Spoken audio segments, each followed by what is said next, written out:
Hello friends, ମୁଁ ତପନ। ଆଜି ଆମେ ପଢ଼ିବା ଓଡ଼ିଶାର ଇତିହାସ ଏବଂ ସଂସ୍କୃତି। ପୂର୍ବବଙ୍ଗ ରାଜବଂଶ। ଦ୍ୱିତୀୟ ଇନ୍ଦ୍ରବର୍ମା ପରେ ତୃତୀୟ ଇନ୍ଦ୍ରବର୍ମା କଳିଙ୍ଗରେ ଶାସନ କରିଥିଲେ। କଳିଙ୍ଗର ଗଙ୍ଗମାନେ ତୃତୀୟ ଇନ୍ଦ୍ରବର୍ମାଙ୍କ ନେତୃତ୍ୱରେ ସଂଗଠିତ ହୋଇଥିଲା। ସେମାନେ ଶୈଳବାବୁମାନଙ୍କୁ ତଡ଼ିଦେଇ କଳିଙ୍ଗକୁ ପୁନର୍ବାର ଅଧିକାର କରିଥିଲେ।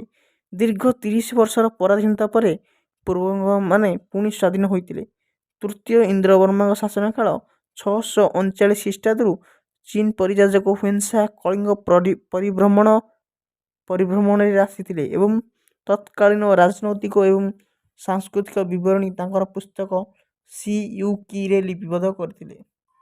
ସେଥିରୁ ଜଣାଯାଇଥାଏ ଯେ ସେତେବେଳେ ପୂର୍ବବଙ୍ଗ ଶାସିତ କଳିଙ୍ଗର ଉତ୍ତର କୌଗଦ ରାଜ୍ୟ, ଦକ୍ଷିଣରେ ଆନ୍ଧ୍ରପ୍ରଦେଶର ବେଙ୍ଗି ଏବଂ ଉତ୍ତର ପଶ୍ଚିମରେ କୌଶଳ ରାଜ୍ୟ ଅବସ୍ଥିତ ଥିଲା।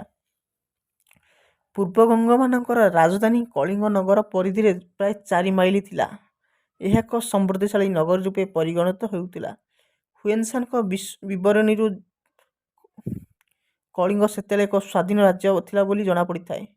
ହର୍ଷବର୍ଦ୍ଧନ ଏବଂ ଦ୍ୱିତୀୟ ପୁଲକେଶୀଙ୍କ ଭିତରେ ହୋଇଥିବା ସଂଘର୍ଷ ବେଳେ ତୃତୀୟ ଇନ୍ଦ୍ରବର୍ମା କଳିଙ୍ଗର ସ୍ୱାଧୀନତା ରକ୍ଷା କରିପାରିଥିବା ଜଣାପଡ଼ିଥାଏ।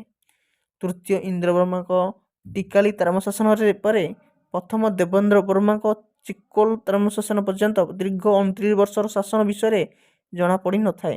ଅର୍ଥାତ୍ 652 ଖ୍ରୀଷ୍ଟାବ୍ଦରୁ 681 ଖ୍ରୀଷ୍ଟାବ୍ଦ ପର୍ଯ୍ୟନ୍ତ ପୂର୍ବବଙ୍ଗ ରାଜବଂଶର ଇତିହାସ ପୁନଶ୍ଚ ଅନ୍ଧକାରାଚ୍ଛନ୍ନ ହୋଇଯାଇଥିଲା। ସମ୍ଭବତଃ ଇନ୍ଦ୍ରବର୍ମା ପରେ ଗୁଣବର୍ଣ୍ଣବ କିଛି କାଳ କଳିଙ୍ଗରେ ଶାସନ କରିଥିବାର ଅନୁମେୟ।